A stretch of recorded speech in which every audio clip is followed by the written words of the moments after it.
Back pain. You stretch every morning, touch your toes, pull your knees to your chest, twist your spine, and for a short while, it works. Then it comes back, usually worse. Here's what nobody tells you, that relief isn't healing. It's a trick.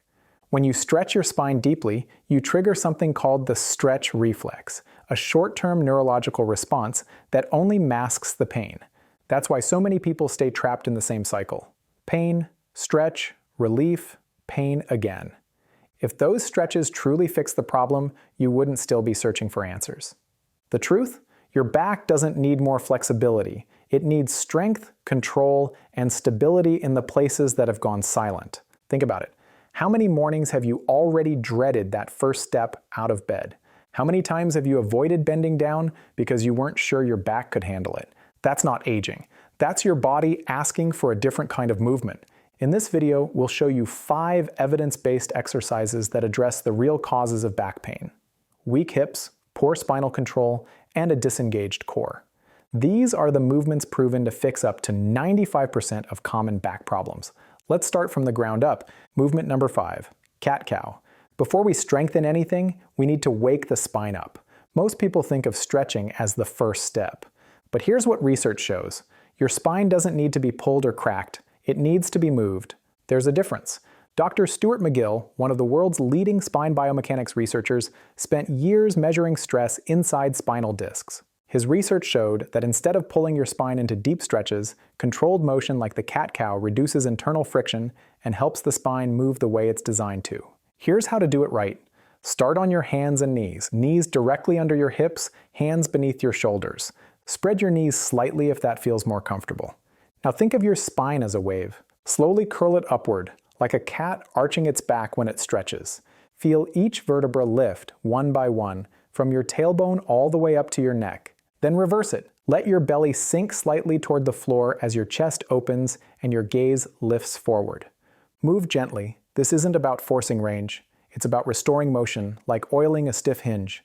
McGill's team found that about 6 to 8 cycles are enough to reduce friction and resistance, and doing more can even undo the benefit. Perform those cycles with calm breath and steady rhythm.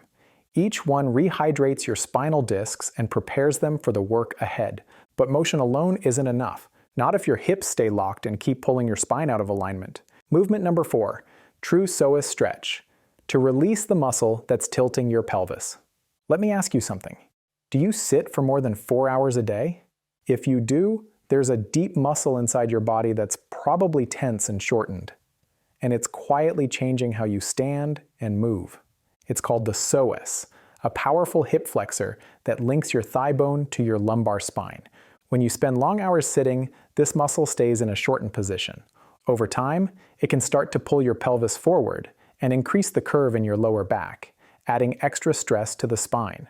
Research shows that in people with back pain, the psoas often becomes overactive, tightening protectively, which can trap the body in a pain cycle. Pain makes the psoas guard, and a guarded psoas feeds more pain. Most people try to stretch their hip flexors, but the standard lunge stretch barely reaches this muscle. Because the psoas sits deep behind the abdominal wall, you need a more precise approach to release it. Here's how to reach the psoas properly. Step into a gentle forward lunge, with your back leg straight, not on the floor. Keep your core engaged and your front knee stacked above your ankle. Now, raise the arm on the same side as your back leg strictly overhead, reaching upward with real intent. From there, lean your torso slightly toward your front leg as you press that raised shoulder forward and drop it gently back. You'll feel it immediately. A deep, focused tension running through the front of your hip and up toward your ribs. That's your psoas tendon lengthening. Hold that position for 2 to 3 seconds, breathing steadily, then release and switch sides. As you repeat, push your arm tall each time, keep your core firm, and control the motion. Perform about 6 slow cycles per side.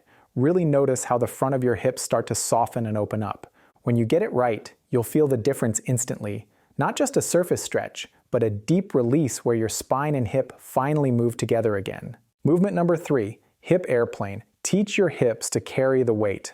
Let me ask you something. When you bend, twist, or step, where does that movement really come from? If your answer is your back, that might be the problem. In a healthy body, true movement begins at the hips. But after years of sitting, your hips lose both mobility and strength, and when they can't move well, every motion, every lift, every turn forces your spine to compensate. Research shows that stiff, weak hips transfer excess motion into the lower back, feeding pain and fatigue over time. So the goal is simple. Teach your hips to take the load, not your spine. That's exactly what the hip airplane does. It retrains your body for balance, mobility, and glute activation, the 3 pillars of spinal protection. Start by standing on one leg. Brace your core like someone's about to tap your stomach, and grip the floor with your planted foot. Keep that leg slightly bent. Now hinge forward at your hips, extending your back leg straight behind you until your body forms one line from head to heel. Place your hands on your hips for control. From here, rotate your hips in toward your standing leg, then slowly open them away. Think of it like turning your belly button toward your planted foot, then away to the side. You're not twisting your upper body. The rotation should come entirely from your hips. Move only as far as your range allows right now. Over time, as your balance and mobility improve, that range will expand naturally. If you need support, hold on to a wall or chair at first. Once you feel stable, do the full version, with arms spread like airplane wings to challenge your balance. Perform 3 sets of 3 controlled reps per side. Focus on precision, not speed. This movement retrains your body to move from the hips so your spine doesn't have to compensate. But that protection only lasts if your core knows how to brace. And most people train it the wrong way and end up making their back pain worse. Movement number 2, hollow body crunch. When most people think core workout, they picture sit-ups or leg raises. And that's exactly where back problems begin.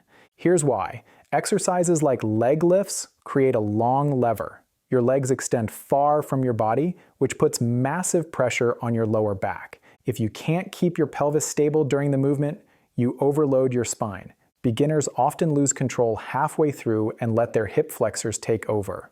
The lower back arches, the core disengages, and suddenly you're training the wrong muscles while straining the one thing you're trying to protect. Traditional sit-ups have the same problem. Too much momentum, too much hip flexor involvement, and not enough true core control. So instead, we're going to use the hollow body crunch. This movement keeps your pelvis locked, your abs active, and your spine completely protected. First, lie on your back with your knees bent about 90 degrees, thighs vertical above your pelvis. Tilt your pelvis backward to flatten your lower back into the floor. That's your posterior pelvic tilt, and it's the foundation of the exercise. From there, raise your shoulder blades off the ground and reach your arms straight up toward the ceiling. Keep your abs tight, ribs down, and lower back pressed into the floor. Lower slowly, don't lose tension, and never let your back arch as you come down. Stay in control the whole time. If you want a challenge, hold a light weight above your chest and reach slightly upward to keep tension through your shoulders. Perform 3 sets of 10 to 15 slow, controlled reps. If your back starts to arch, pause, reset your pelvis, and continue. This trains your abs to brace, not just move. Once your core learns to stabilize like this, every lift, twist, and step becomes safer for your back. Let's bring it all together with one final research-backed movement. Movement number 1, bird dog, also called the quadruped arm and leg raise. This exercise has been validated repeatedly by Dr. Stuart McGill as one of the safest and most effective ways to build spinal endurance and control. It looks simple, but done right, it's transformative. Start on all fours, hands directly under your shoulders, knees under your hips. Brace your core like someone's about to tap your stomach. Now raise one arm and the opposite leg until they form a straight line with your torso. Here's where the details matter. Don't overextend your spine and don't rotate your body. That twist is your enemy. Staying perfectly still while extending is what teaches true stability. Hold for 2 to 3 seconds, then lower gently and switch sides. Right arm with left leg, then left arm with right leg. Train both sides evenly. If balance feels tricky at first, simplify it. Extend just your arm or just your leg until you can control both together. By moving opposite limbs in sync, you're training your deep spinal stabilizers, the muscles that protect you when life throws you off balance.